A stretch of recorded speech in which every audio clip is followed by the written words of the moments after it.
C'est un projet, nous, ce qu'on voulait, c'était mesurer les impacts psychosociaux, mais pas juste au Québec. On voulait, vu qu'on travaillait étroitement avec des gens en sciences des communications et sciences politiques et santé publique, on voulait comme un peu voir comment dans différents contextes dans le monde, sachant que c'est une crise qui n'est pas juste québécoise, mais bien mondiale, comment les différents contextes politiques, les stratégies un peu de communication employées, comment tout ça, ça pouvait venir un peu conditionner la façon dont la population locale va répondre, autant sur le plan psychologique, mais aussi au niveau des comportements. Parce que je ne suis pas certaine qu'on se serait tous mis ensemble et réunis aussi efficacement pour un dossier de moins grande envergure. Il fallait vraiment qu'il y ait une crise mondiale pour qu'on se dise OK, on travaille tout le monde ensemble, on met tous nos esprits, nos approches, nos perspectives, même notre vocabulaire ensemble, puis on verra ce que ça va donner.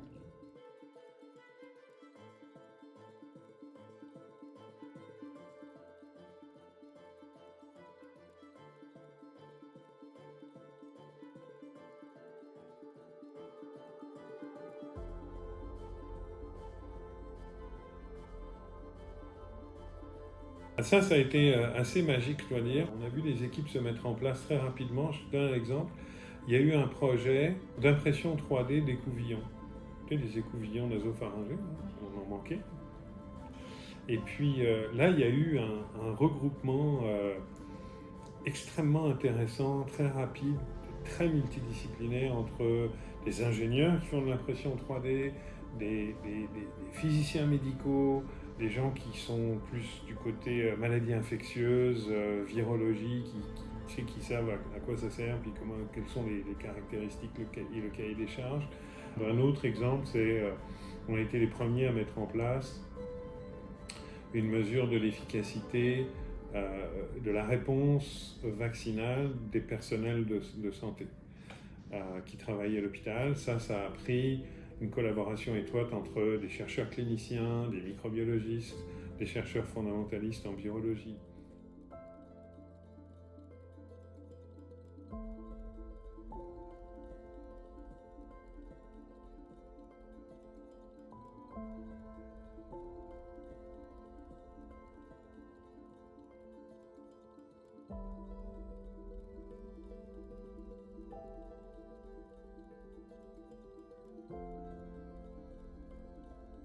Une des leçons peut-être de cette pandémie-là, dès le point de départ, d'avoir autour de la table des experts de plusieurs disciplines.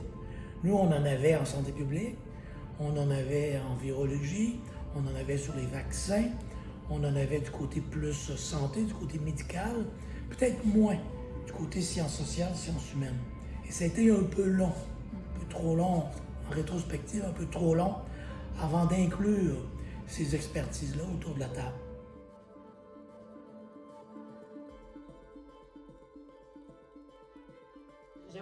Je dis ça, mais si c'était à faire, j'essaie de voir. J'aurais peut-être quand même pris 1 heure ou 2 de rencontre pour dire, regarde, ça vaudrait quand même la peine dès maintenant qu'on clarifie mieux les rôles et responsabilités.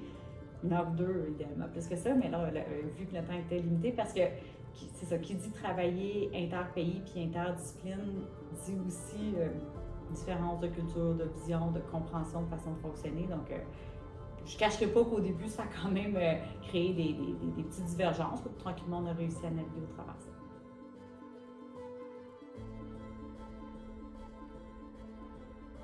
C'était enrichissant, là. Il y avait plein de façons, de perspectives, d'approches différentes. Puis on a tout combiné ça. Mais je pense vraiment à l'effet de l'adrénaline, puis on s'est enlevé la barrière de « mon Dieu, c'est une montagne qu'on a à traverser ». Je pense qu'on s'est juste pas trop posé de questions, qu'on s'est dit il y a une crise, puis c'est le temps d'apporter un peu notre contribution, puis on y croyait. Donc ça, je le retiens quand même pour d'autres choses. Puis des fois, regarde pas là où tu veux te rendre, fais juste croire que ça vaut la peine, puis plus tôt que tard, tu vas te rendre compte de tout ce que tu as parcouru